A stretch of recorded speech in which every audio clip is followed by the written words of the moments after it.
What is the perfect video game? If you could design a game and do whatever you want with it, without any creative or budgetary restrictions, could you, hypothetically, create the perfect game? Is that even possible? I wager everyone would argue, no, it's not possible, simply because perfection isn't attainable, neither is it objective. Something you may love, I may hate, and vice versa. Not only that, but certain things about a game may resonate more with you than for me. For example, is Red Dead Redemption 2's narrative good enough to overshadow the clunky controls? Is Skyrim's world and gameplay good enough to compensate for its bugs and glitches? These are the reasons why there is no way to completely objectively review a game. There will always be bias, there will always be preference, and as such, there is no real way to judge what constitutes the perfect game. When I think of a game that is 10 out of 10, I don't think of perfect, I think of a masterpiece. I've played many games, and in that time, I've only ever considered 3 games to be a 10 out of 10. And in this video, I'm going to talk about one of those 3 games, Ori and the Blind Forest. Why I believe it's a masterpiece, and more importantly, why I think it's the only game that has ever come close to the unattainable goal of perfection. Let's begin.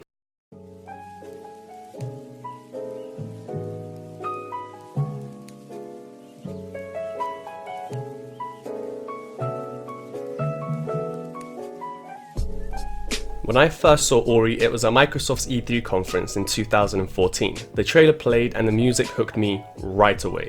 Then a glimpse at the story and some gameplay made this game one to watch out for. I rewatched the trailer like a million times, eagerly anticipating its release.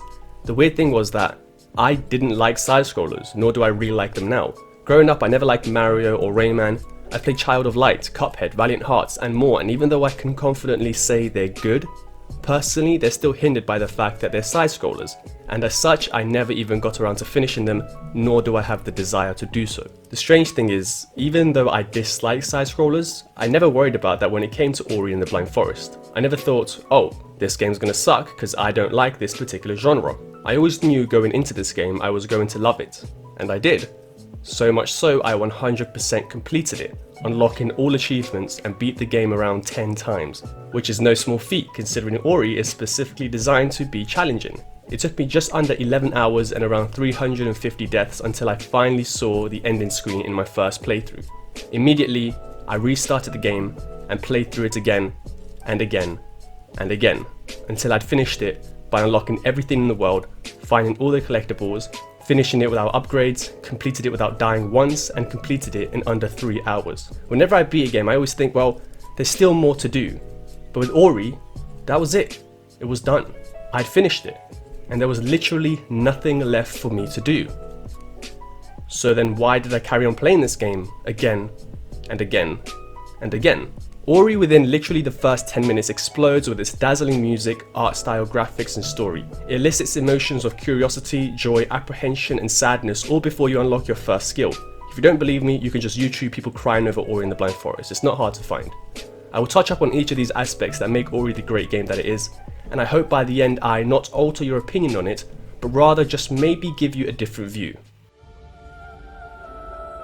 Ori and the Blind Forest is a coming-of-age story, and one that heavily focuses on the themes of maternal instincts. To sum it up simply, Ori is a child of the spirit tree who gets separated from it during the Great Storm. Ori is found by Naru, and sometime later the spirit tree sends out a blast to contact Ori. The blast, however, is pretty powerful and inadvertently kills Kuro's 3 babies. Because of this tragedy, Kuro lashes out of the tree and takes its light sane. After this, Ori's foster mother Naru dies of starvation as the forest has died and no longer can provide food for them. Ori then battles through adversity to get Sane back to the tree and return the once luscious forest to its former self. The villain of the story is Kuro, a giant owl creature. Now, while she isn't going to make anyone's top 10 greatest villains of all time list, what I love about this character is she has reason. She's not evil just for evil's sake. She's not the bad guy just so we have someone to go up against our main protagonist. She has a genuine reason as to why she's doing what she does. And when we find out why, it's very clear that she isn't evil, but rather angry and grieving. The tree took her babies away from her, and in a pit of rage and despair, she acts out against the spirit tree and takes its light, which causes the forest to wither and decay, and as a result sets up Naru's death. One thing that hit hard for me was actually at the end, when after all the efforts of Ori, after all the triumphs and the journey we took to get to this point, he fails. We fail. Kuro wins because at the end of it all, Ori basically is just a baby. He tried and tried but wasn't strong enough, and that sense of failure would usually be something I dislike, because I've spent hours and hours going through the game, doing all the tasks and upgrading my skill trees just to fail? But this actually made it that much more impactful and grounded, that we were never really the chosen hero of the story. We were just the last hope, desperately doing whatever we could to fix everything. Kuro then realizes her actions were causing pain and suffering to Naru and Ori, the same way that the tree's actions had caused her to suffer. Kuro returns sane to the spirit tree, sacrificing herself in the process and earning her redemption. The subtle animations the characters make are what give this game that little bit extra charm. The big things in games like giant boss battles are what make them cool, fun and memorable, but it's the small things that make a game immersive and detailed. From the way Naru holds Ori for the first time, the way Ori pushes her belly when he realizes she's died, and the way Ori maneuvers through the dark forest. It's very minute, and many people would probably think me silly for even looking so deep into something, but these are the things that I look for in games. The small details, because they show how much thought and care the developers really took with their game, and as such it resonates more with me. The art style used in the game is beautiful from start to finish. There was never a moment where the game looked bland or boring. It was always pretty to look at. The environments for a 2D side-scroller had depth, so you can see things in the far distance when running around. I watched a few interviews of Thomas Mahler, the founder of Moon Studios, and you could tell just by the way he spoke about the game he desperately wanted to give us a great experience. He even said that no two levels are alike, which we found out to be true. You're never bored when traversing through the game, as it always changes over time. You have dark, eerie areas, then all of a sudden be treated to a beautiful, bright, high contrasted location.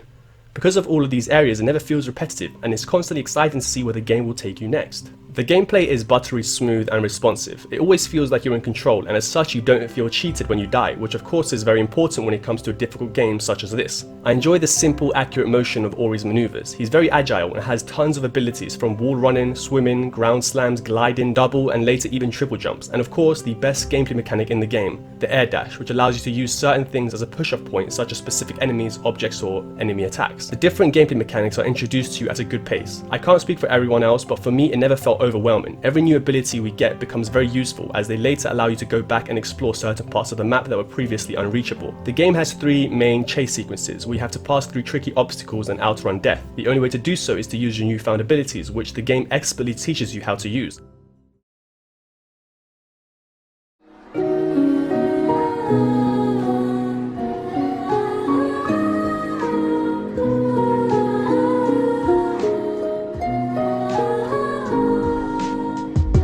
Music is honestly one of the most important aspects for any creative property. What would Halo be without its theme?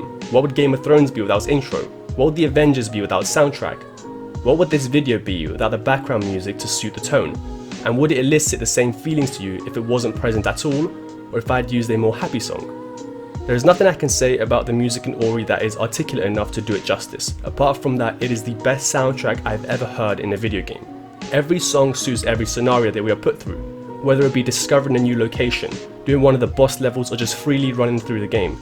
Gareth Coker, the composer for the game, has created a masterpiece, so much so that within literally a couple seconds of hearing him play the piano at E3 2017, I knew it was Ori. There are many great examples of how the game expertly mixes visuals, gameplay and music together, but none is better than when you're escaping the Jinzo tree.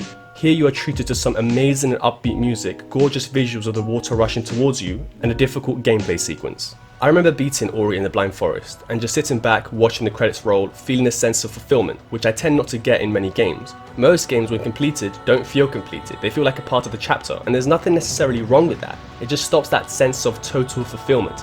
Even though we're getting a sequel, the first game never obviously set it up. The ending wasn't a cliffhanger, it was done, it was over, it was complete, and that's personally what I want from the games I play. Don't get me wrong, Ori sets up another game, but it's not a cliffhanger nor is it blatant. It's an ever so slight tease, but in the end, even with a tease, it's satisfying. When you've invested a lot of time in a movie, TV series or game, the culmination of it all needs to have a sense of contentment in the end. Otherwise, we can be left unsatisfied. Ori and the Blind Forest is a video game I hold very dear to my heart. I can proclaim to you a million times about how great the game looks, sounds and plays, but there's something about Ori that makes it special. The charm and feel of the game that creates this kind of addicted attraction to it. The game has something about it that you can't superficially manufacture. This thing doesn't necessarily cater to everyone because, as I've already stated, something that I may love, you may hate, and that's no different with Ori. So in the end, Ori does a lot of things exceptionally right. But of course, no, it is not perfect. But damn does it get close.